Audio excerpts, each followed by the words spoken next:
How do you feel about metrics, statistics, analytics? What happens when you look at a dashboard full of data or a spreadsheet stuffed with values that presumably tell you something about the world and often your place in it? Whether you respond with abject horror, curious titillation, begrudging resignation, or visceral delight, I assure you, you are not alone.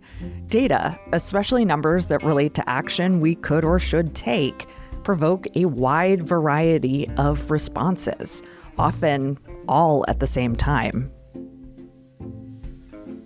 Metrics can offer a sense of control in a chaotic world. They seem to make sense of the squishy uncertainty of our day-to-day lives. And sometimes they do. Other times, metrics lead us to quote-unquote insights that change our behavior in ways that undermine our goals. Understanding how to process and draw conclusions from data is massively important in a world dominated by it. And it's a skill that many very smart people lack. Now, I am no expert on the ways that data are manipulated to present desirable or undesirable narratives and shape action. But I've learned to be more skeptical about the face value of a metric and the story I think it might be telling on first blush. That skepticism comes in handy when I'm talking with a client who brings me an audience analysis or revenue breakdown. I can help them question their own assumptions about that data and ask new questions that impact the action they take. It also comes in handy when reading the news, which frequently reports data in a way that makes for the best headlines rather than the most accurate impression of trends. I'm Tara McMullen, and this is What Works, the show that rethinks work, business, leadership, and data for the 21st century economy. Now, last week, I came across some data analysis that set me off. I felt anger toward the person who had purportedly stumbled on an important insight based on this data analysis. I was indignant at the credulous way he was treated in a podcast interview. And I was incensed that this kind of bullshit analysis can end up influencing the decisions that people like you make, whether you realize it or not. So today, I want to do two things. The first is to tell you about this mess of data analysis in specific terms, demonstrate its wrong-headedness, and offer some basic rules of thumb for approaching data like these. The second is to hopefully prod you into thinking about the data you encounter on a daily basis and whether the narrative you think it's weaving is accurate. But first, I need to set the scene. Fair warning, I'm going to get way into the weeds of the creator economy here, but if you stick with me, I think you'll see that this exercise is useful no matter what kind of work you do.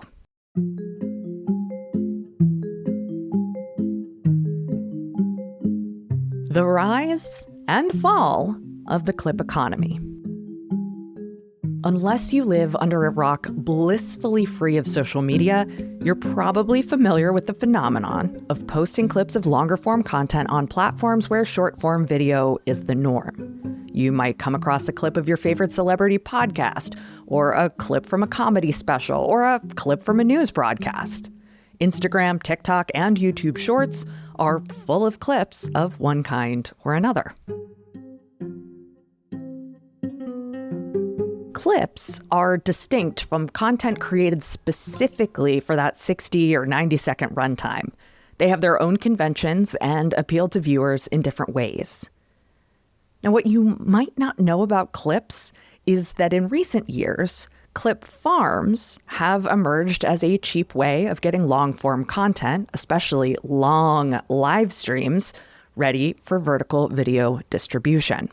Often, clippers will not only create the videos, but post them to accounts created for the purpose of seeding viral videos and creating hype.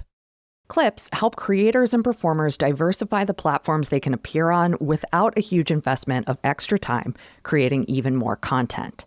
They can help solve distribution and discovery challenges that long-form content creators often suffer from. And when done properly, at least what I consider properly, they're good content. a solid way to communicate small yet satisfying ideas. Last week, Ryan Broderick from Garbage Day wrote about what he termed the short-form video bubble and asked what will happen when it inevitably pops. Because I think this is probably the most accurate way to think about popularity on the internet right now. And it's in line with my personal belief that the minute something on the internet has a name, it is effectively already over. So the minute a meme has a name, the meme is probably dead. The minute there's some sort of strategy or growth hack or like meta that people are doing, I would like to talk about the end. Well, I guess we could talk about the beginning first, but I think the short form video economy is about to collapse. Interesting. And I think it is happening like as we speak. I think this is all shifting because everyone has figured it out, which is that the key to virality is to pay thousands of people, typically in the global south, that you find on Discord to make clips of your content and flood video platforms with them. And it's not working anymore. Or I think it's going to start not working more.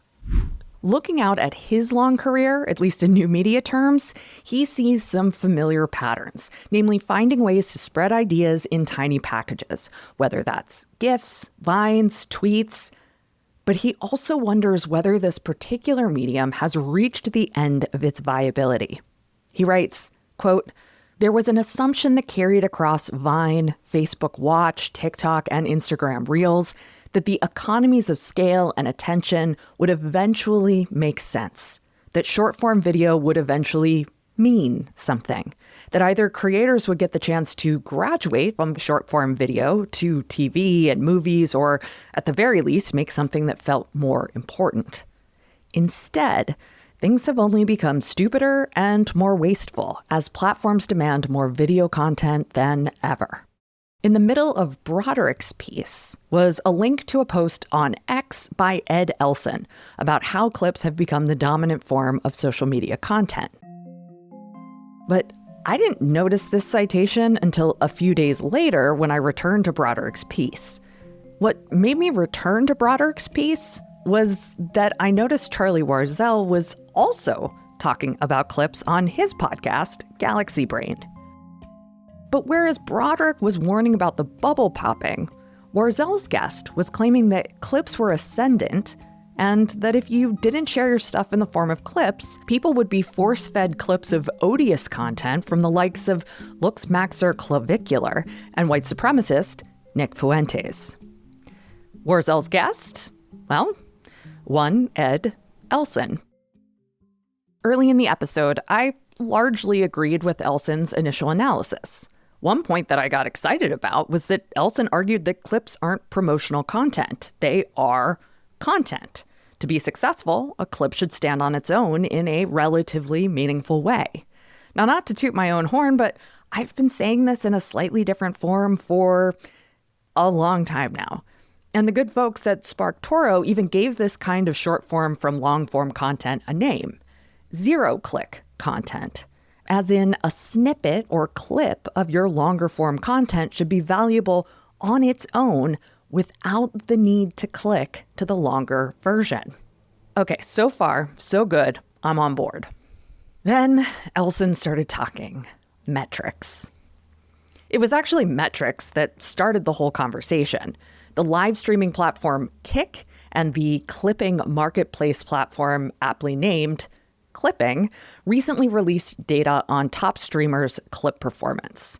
The TLDR is that clips are racking up millions and even billions of cumulative views across thousands of clips for individual creators per month. I think there's reason to be skeptical of this information on its own, but for our purposes here, let's just take it as it is. Let's take it on good faith. When Elson compared those view counts to the number of people actually tuning into the daily shows of these streamers, he was shocked at just how much further the clips reached. And that's when he started to draw conclusions that got me really worked up. Now, you might be wondering at this point, why, Tara? Why get worked up about this? And there are many reasons. But my consternation boils down to this. bad data analysis impacts how people spend their time and money in ways that end up hurting them, and in the case of social media, helping platforms. And because so many people feel like they should make data-driven decisions, even though they struggle to make sense of data for a variety of reasons, when someone with a significant platform starts making pronouncements about what works, self-owning pun intended, it has a material impact on people. The reason I get worked up about this is because data-driven decision-making is great and all, as long as you realize that data aren't actually what drives decisions. We create narratives from data, theories for why the numbers add up the way they do and what that means for us. We can have all the best data. And if our narrative, our interpretation of that data is wrong, we can make terrible decisions. That's why I get so worked up about this stuff. Now, let me forestall my explanation of his analysis just a little bit longer to explain what I do agree with Elson on, the strategic challenge he's trying to address. Distribution and discovery are hard. Stop me if you've heard this one before, but making media is possible for more people today than at any time in history. We have more places to share that media in ways that people can read, watch, or listen to it. What is hard today, like really, really hard, is actually connecting the media you create to the people who would want to read, watch, or listen to it.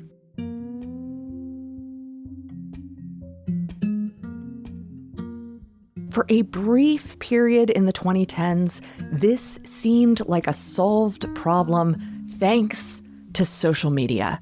Post your article to Facebook, share your video on YouTube, put your pic on Insta, and you are good to go.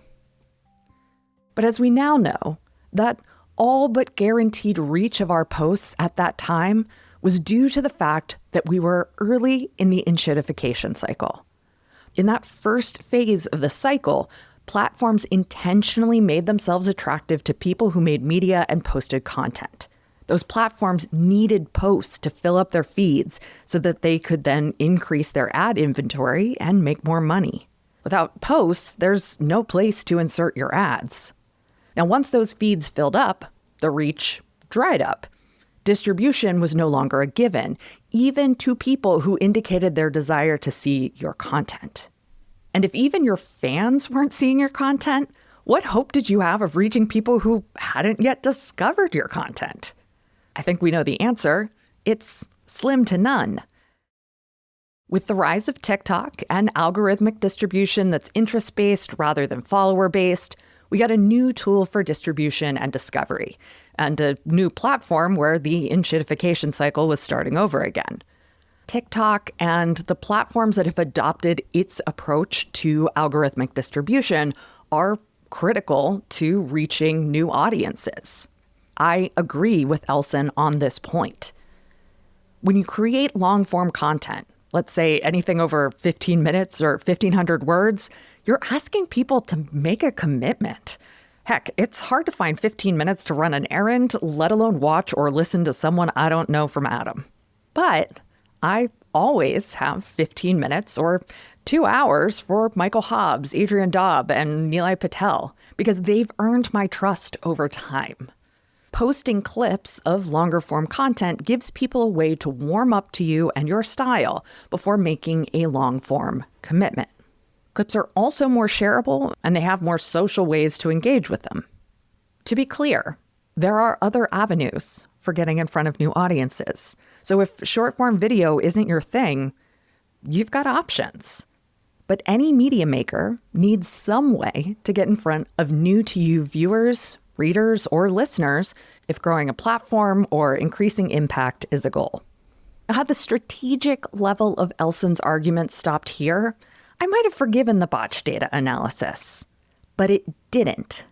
Elson makes the argument that clips are the dominant medium today, so dominant that they are actually worth more to the media maker than the content they are based on.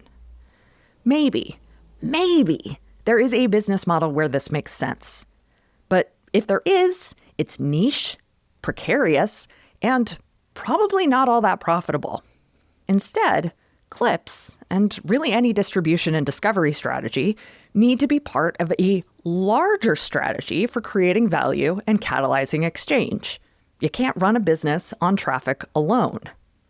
Or as the old adage goes, I can't pay my bills in exposure. So a sustainable media business requires an engaged audience who trusts it with their time and curiosity. That's where the data-driven decision-making can come in handy. That is, as long as you approach the data correctly.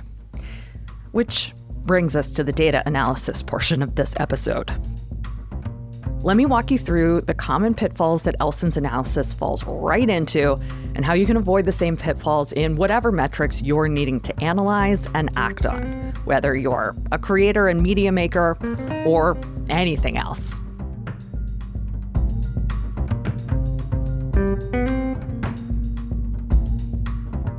Apples and oranges. My number one rule of data analysis is to only ever compare apples to apples and oranges to oranges. Don't assume two metrics are equivalent just because they have similar or even the same labels. Don't assume that one respondent is the same as the next. Don't assume that related variables haven't substantively changed the meaning of a metric, causing it to diverge from others that seem similar. Comparing apples to oranges is the first and perhaps biggest mistake Elson's analysis makes. Namely, he equates views with viewers. Here's how Elson put it in his conversation with Charlie Warzel. Clavicula, who's this guy who got famous for looks maxing, where he believes that, the most important thing in the world is that your physical appearance is a 10 out of 10. This guy is huge, massive. Yeah. I mean, we were just looking at his total number of clips on Kick. It came in at over 2 billion views on clips. But when you look at their actual shows, the numbers are in a completely different world. So we looked at the average concurrent views across these live streamers' shows. For Hassan Piker, it was around 30,000. For Nick Fuentes, it was around 20,000. For Clavicula, it was even less than that. It was about 16,000. That is not a big number for a lot of these shows, and yet that is the average for their concurrent views. And then you look at the clip viewership, and we just looked at a small sample size because there have been a lot of clips. But for Hassan Piker, the average was above 700,000 views. For Nick Fuentes, the average was above 500,000 views. For Clavicula, it was 250,000. I looked back at one of Nick Fuentes' most recent clips. It reached 11 million people, which is more than the population of New York City. Now, Elson's article about this phenomenon is full of simple charts that compare the gargantuan total views of a creator's clips to the more modest views of their long-form content. You can't do this. First, views of vertical videos are counted very differently from concurrent views of a live stream. I'll explain more in a minute. Second, comparing metrics across different platforms means comparing metrics related to differing norms, incentives, and culture. And those variables impact the nature of the unit of measure in real ways. So let's say you are going to compare apples to oranges. How do you do that? Well, first, you have to convert them into a shared category. Fruit is the obvious choice. If you have 5 apples and 3 oranges, you have 8 pieces of fruit. True enough. And if that's a useful metric for you for some reason, it's a totally fair way to look at the data. Another good example of this is the way we convert, say, 1940s dollars to 2020s dollars. To compare the cost of a gallon of milk across the decades, you have to adjust for inflation at the very least. For example, $1 in 1940 was the equivalent of just under $23 today. Or when I got my driver's license back in the 1900s, gas cost about $1 per gallon. That's equivalent to just under $2 today. So it's significantly less than gas costs today, which is about $4.30 where I live. But it doesn't cost 4 times what it did in 1998. It's just a little more than double. So if we're going to compare vertical video views to long-form content views, we need a similar conversion. If we're hoping that a view is a unit that means something like the reach of a brand or message, what is the equivalent number of vertical video views to a view of a long-form content? That is, I think we can agree that views of a TikTok video are less meaningful in terms of brand or message impact than views of long-form content. So what's the ratio? 3 to 1? 1,000 to 1? 10,000 to 1? I don't know. But I know for sure that assuming it's a 1-to-1 ratio will lead you to faulty analysis and bad strategic decisions. But maybe it's simpler than all that. It's not, but go with me. Elson abstracts views into viewers. A view on TikTok is 1 viewer. A view on a live stream is 1 viewer. Except that is not how views as a metric works.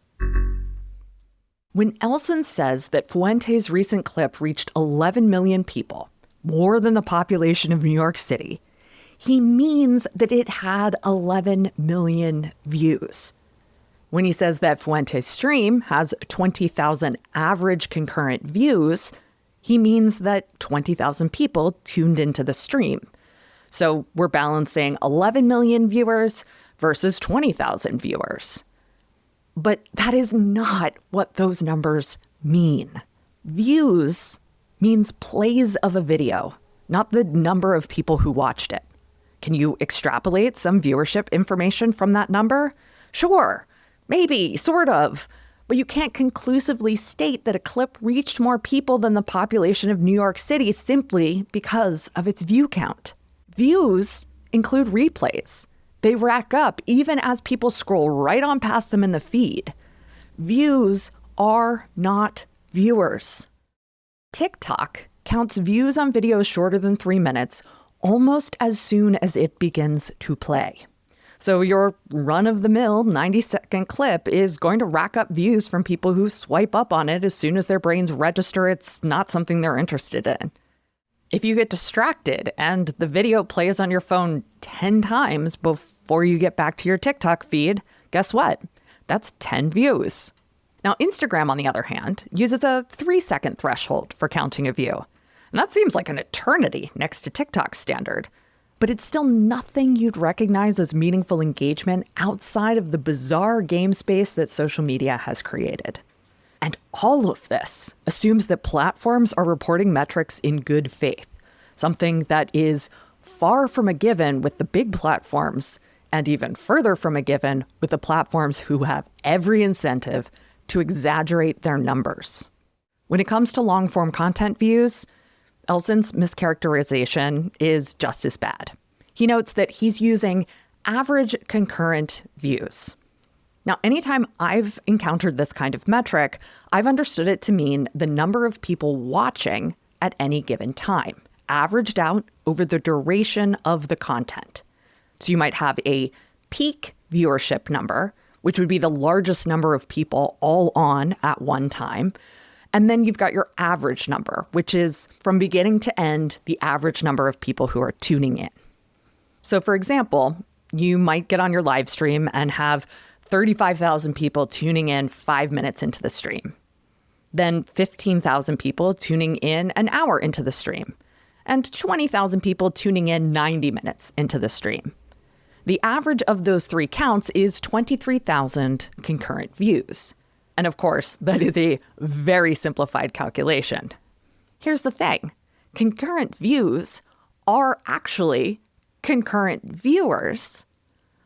But that number doesn't tell you anything about the total viewership for a piece of content. An average of 15,000 views on a 30-minute live video is vastly different from an average of 15,000 concurrent views on a 6-hour live stream because viewers churn during the duration of the stream. The 15,000 people watching in the 3rd minute might be a completely different set of viewers in the 30th minute. Still 15,000 people, but they're 15,000 different people. That means 30,000 people at one time or another tuned into that content. The longer the live stream, the higher the likelihood that the concurrent viewers have churned many times over. An average of 15,000 concurrent views might actually underrepresent the 60,000 or 90,000 people who tuned in over the duration of the stream. This brings us to rule of thumb number 1. Always compare apples to apples. And if you absolutely must compare apples to oranges, make sure the category you abstract to, like fruit, accurately represents the metrics you're comparing. If you're going to use data to make decisions, learn what the metrics you have mean, how they relate to each other or don't, and what impact they have on your business, work, creative pursuits, parenting, whatever. Use precise language to talk about data. Don't say people if you mean views or downloads or clicks. What a metric measures and what you believe that metric signifies are often two very different things. Mixing them up can lead to unproductive strategic decisions, or worse.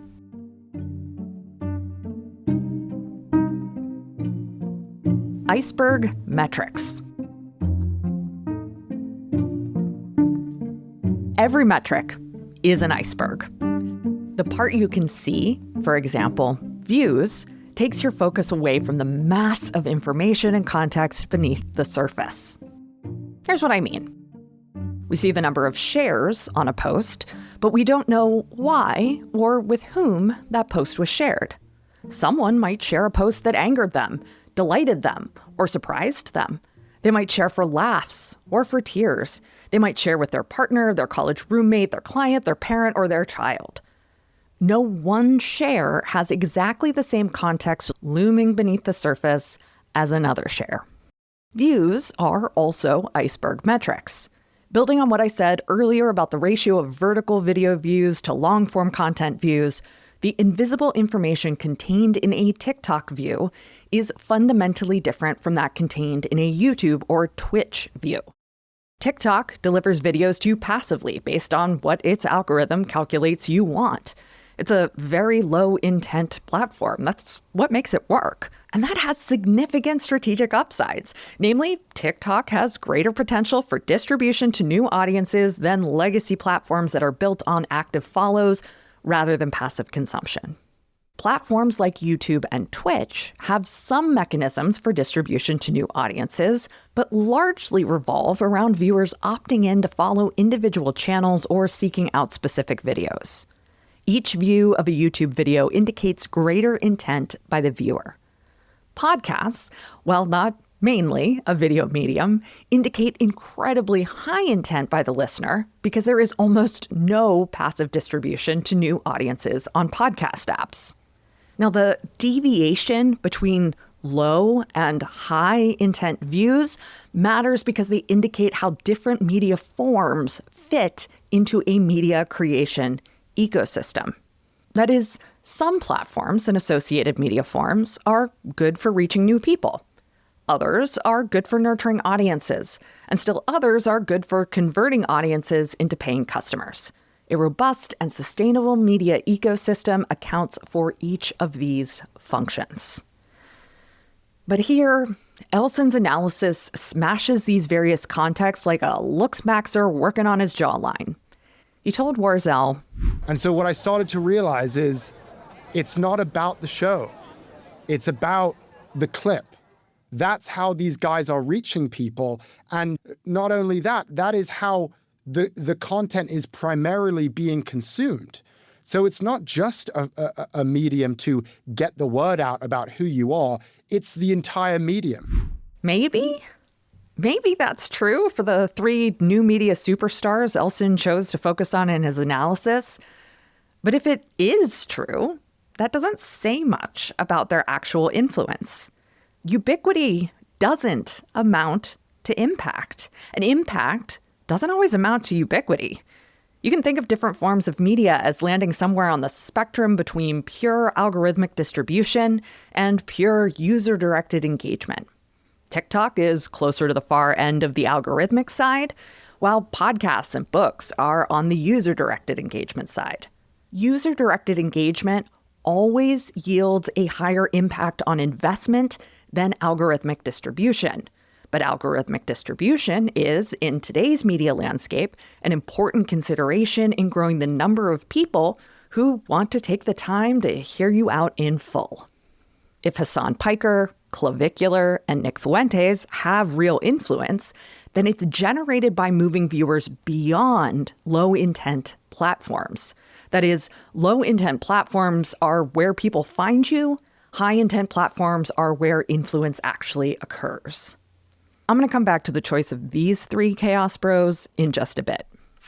Rule of thumb number 2. Beneath every metric is loads of information you can't see until you go looking for it. By considering results in light of that non-obvious information, you can assess performance more accurately and tell a more meaningful story about data. In the case of making media, this deeper analysis will result in an ecosystem approach, where you see various forms of media serving various functions in your overall strategy. Generally speaking, more textured data analysis will result in a more nuanced model of reality that ultimately allows you to navigate change, uncertainty, and surprise more sustainably.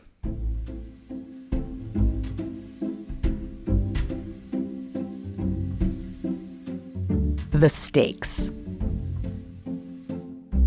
The way I see it, it's a competition. It's like either kids are going to watch Clavicular and they're going to smash hammers into their face to looks max, or they're going to watch something else.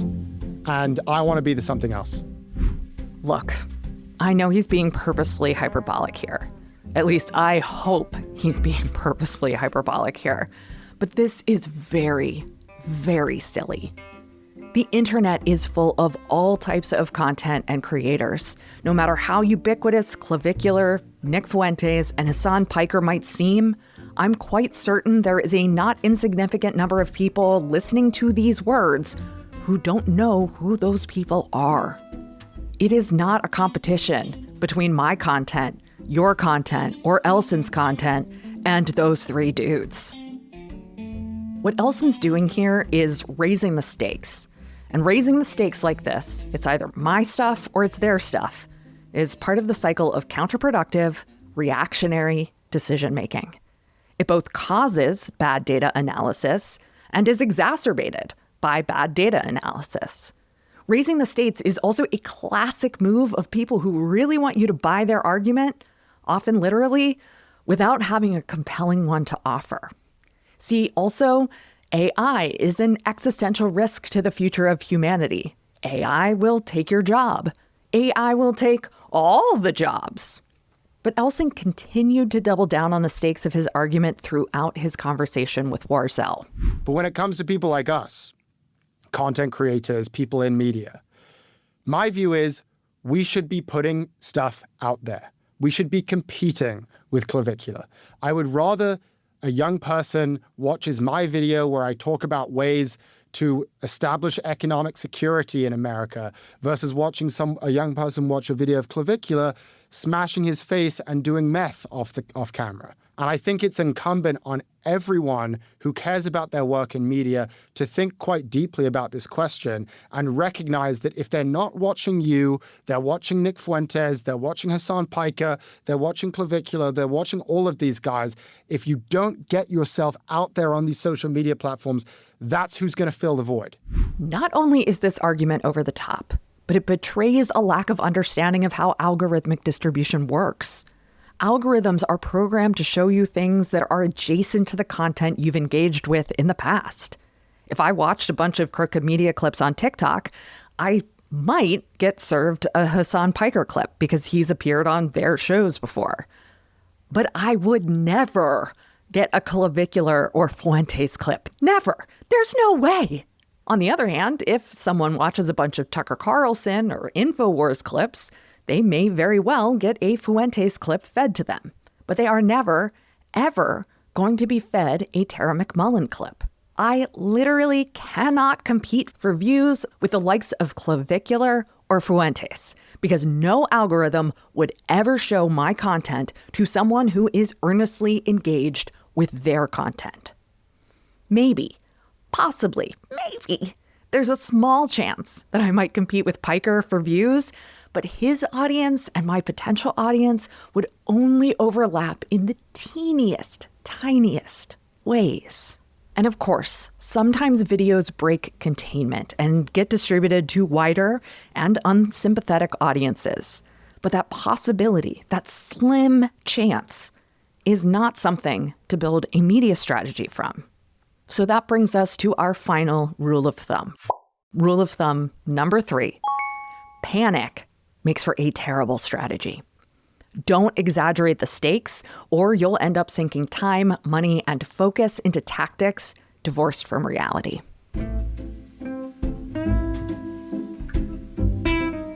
The question, why, is replaced with a non-conceptual, this is how it is. Byung-Chul Han. Toward the end of The Crisis of Narration, Byung-Chul Han cites an essay by Chris Anderson, co-founder of Wired, in which Anderson makes some big assertions about the power of data at scale. Han quotes Anderson, quote, "Out with every theory of human behavior, from linguistics to sociology. Forget taxonomy, ontology, and psychology. Who knows why people do what they do? The point is, they do it. And we can track and measure it with unprecedented fidelity. With enough data, the numbers speak for themselves." With enough data, the numbers speak for themselves. Except that, as I've hopefully made clear in today's rant, they don't.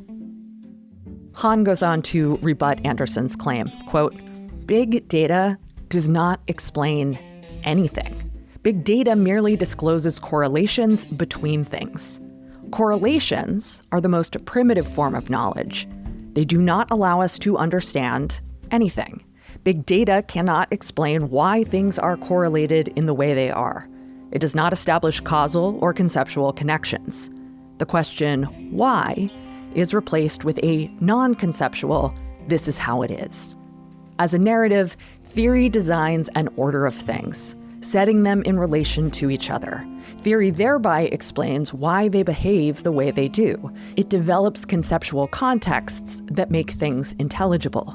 Unlike big data, theory offers us the highest form of knowledge, comprehension. Theory is a form of closure that takes hold of things and thereby makes them graspable. The proliferation of data and the omnipresence of Iceberg metrics beg us to treat the numbers as if they speak for themselves.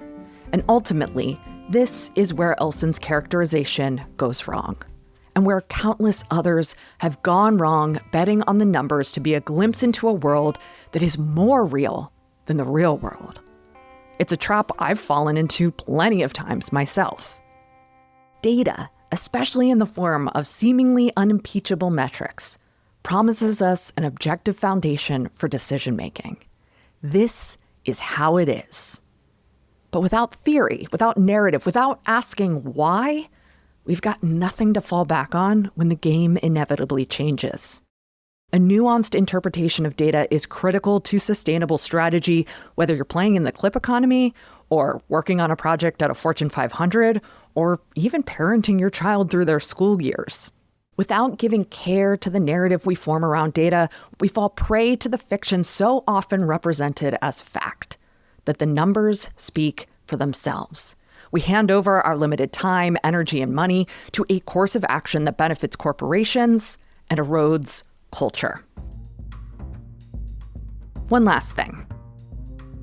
Donella Meadows encourages systems thinking practitioners to engage with the behavior of a system and its history in order to develop dynamic analysis. She writes, not only what's wrong, but also how did we get here? What other behavior modes are possible?